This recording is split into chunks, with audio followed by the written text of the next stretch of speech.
I've been wanting to incorporate Pinterest into my business strategy for quite some time now, but I kind of was just avoiding it because I know nothing about Pinterest. But today I'm going to walk through like my step by step of how I've started trying to incorporate Pinterest.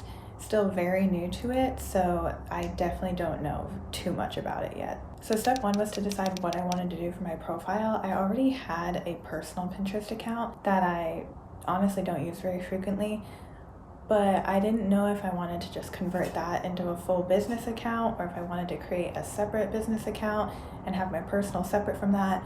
But then I don't know, I kind of wanted them to be together because one, I didn't really want to have to manage two Pinterest accounts, and two, I just thought that keeping them together might be kind of cool because it'll kind of personalize my business account if I'm also using it for personal pins. Now, like I said, I don't know much about Pinterest. I don't know if that's a good move.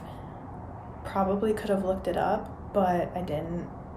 So that's just what I decided to do. I figured I would have my own personal boards for stuff that I just want to pin for myself, like house stuff, clothes, DIYs, and then I would also have boards where I would pin my own pins of my artwork on Etsy and stuff like that. So I did convert my current existing personal profile into a business account, but I kind of have kept it personal. So like my username isn't actually Right Brain Rach, which I'm still kind of conflicted on whether it should be or not. But again, I don't want to go full business. I still want it to feel kind of personal. So anyway, I did convert my personal profile into a business account, and I've added like links to my Etsy and Instagram and stuff, which actually I haven't officially done. There's like a way to do it officially through Pinterest, like to claim your website, but I could not figure it out. Like I didn't spend that much time working on it. Like I was researching it a little bit, but then I just wanted to move on to actually creating pins, so I couldn't figure it out. Maybe I need to look into it more. I don't know. Let me know if you have experience with this and you know how to claim your websites, because it was really confusing when I clicked on it. So when I say I've linked my stuff, I've actually just put Etsy as my website link, and then in my bio I put that I'm Right Brain Rach on Instagram and Etsy and all that stuff, but I don't actually have like links to my Instagram or anything yet. So the second step was to research how to promote my Etsy shop on Pinterest, because again, I have no experience with this and I don't really know what you're supposed to do. But it seems pretty simple and self-explanatory. You really just post your stuff. Now there are definitely like strategies to this that I definitely still have to do more research on and figure out, but I did figure out like the ideal photo dimensions for a pin on Pinterest, which is conveniently completely different than listing photos on Etsy, so I had to make all new photos, but we'll get there. Now, the main article I used as reference was just an article actually by Etsy about how to market your business on Pinterest, so that's definitely helpful because it's through Etsy. But then I also read a couple other articles that I found, and there was one saying that you can just pin your listings directly from your Etsy shop, but I also struggled with this. That sounded really convenient and nice to me, so I was like, oh, let me just start with that. But I can't find the pin it button anywhere. Like it said to just go to your listing, and then there's a share button, and if you click share, then there's a pin it button. But there's no share button on my listings. I don't know like if I'm missing it or if it's only on like certain devices. I was on my laptop, which seems like the best place for it to be. So I haven't figured that out yet. I don't know if they removed it or if I'm just missing it. I still need to look into that. But that would be convenient. But the article said that you shouldn't rely only on pinning directly from your Etsy anyway, so I didn't give it too much thought. The third step was to create my boards for my pins. Now, a while ago, I thought I was gonna start using Pinterest, and I already created two boards, but I did nothing with them basically. So one of them was called Digital Drawings, which I just ended up renaming to Digital Illustrations because I think it sounds better. And the other one was photography, which I haven't touched that one at all since I made it months ago. And then I also created a new one for my color palettes because when I first made these, I didn't have the color palette listings yet. So I created a new board titled Color Palettes. And in all of these titles, I also put in parentheses by me just to show that I made them because I want to give myself credit. And especially if I'm pinning other people's pins to my other boards, I want to make sure it's clear that like I own those. And then next up, of course, I had to create pins within these boards. So I was gonna just like grind them out and post as many as I could in one day, but that takes a long time actually. Surprisingly, it takes a long time to make one pin. And also in my research, It's kind of similar to Etsy. I heard that it's good to be active, so to post like a couple a day instead of like a bunch all at once. So I actually ended up only creating 2 pins when I was doing this whole Pinterest process, and I figured I would just continue going in the next few weeks until I run out of stuff to pin, I guess, and then we'll see what happens when we get there. So I was gonna be lazy and just use my Etsy listing photos for the pin photos, but then I was like, no, we need to do this right. So instead I went to Canva and I created new templates for Pinterest photos. So I made one for digital illustrations. It has like a little iPad on it, and I can switch out the illustration photo on the iPad, which is cool because, you know, I create my illustrations on my iPad on Procreate. So I liked this display for the Pinterest photo for my digital illustrations. And then for my color palettes, I also used an iPad to swap out the color palette photos on the iPad. You see it on the screen, you know what I'm talking about. It's hard to explain in words. I thought this was a cool idea also for these listing photos because it shows that you use these color palettes on Procreate, which is on your iPad. Then it came to creating the actual pins. So obviously I already had the photo made, but then you need a title and you need a description. And these are both very important, at least from my research, I think they are, for like optimizing the search results and using keywords so that your pins actually come up when people search Pinterest. So I actually used ChatGPT for this, which if you don't know what that is, it's like a free AI that you can talk to, and it will like literally just answer any question you have basically.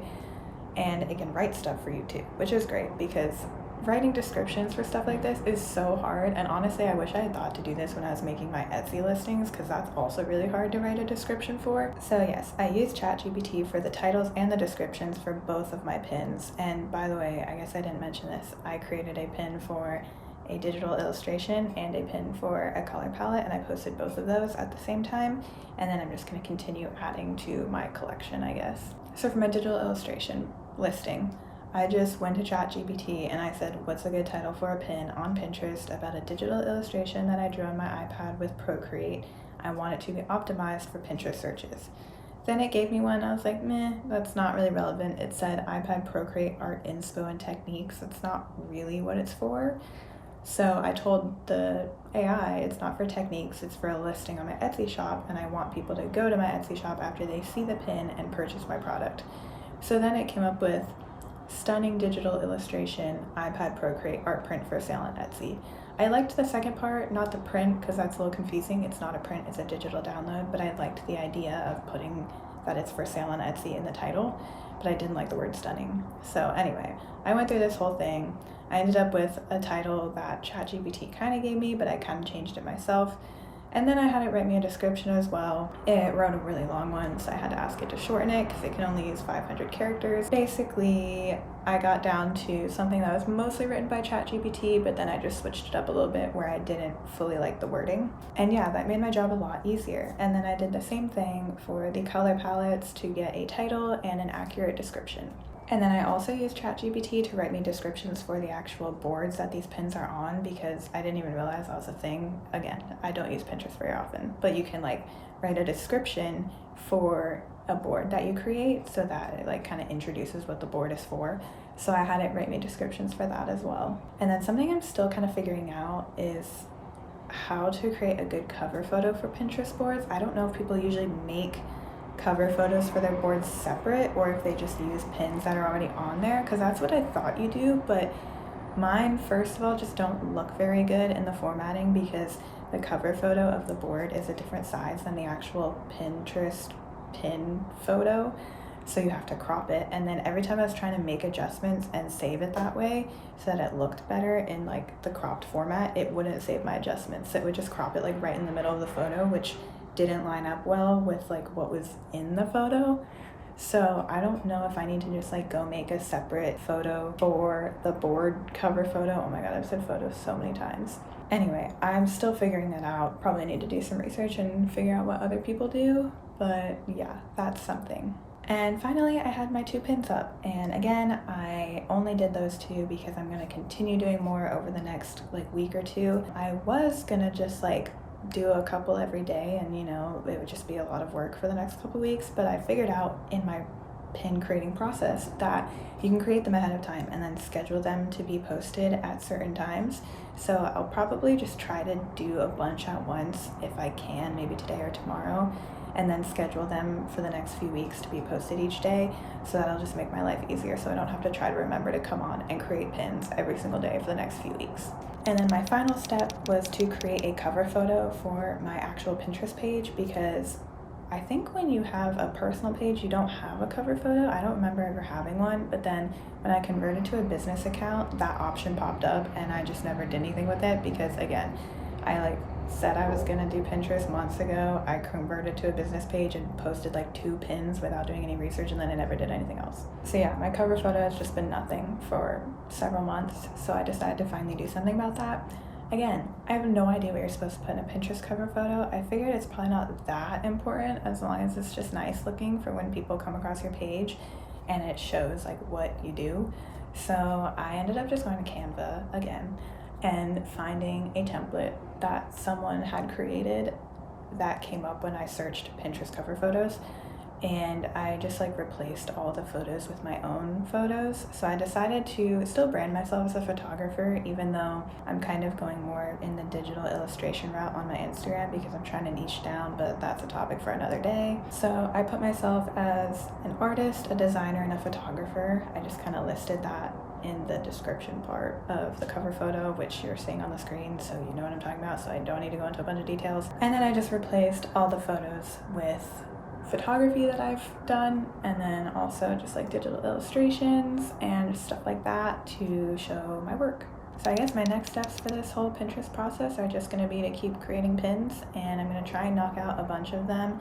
Now that I have a format for the photos, I just have to plug in my illustrations and my color palettes, and those are quick and easy, and then I can use ChatGPT to write the descriptions and stuff.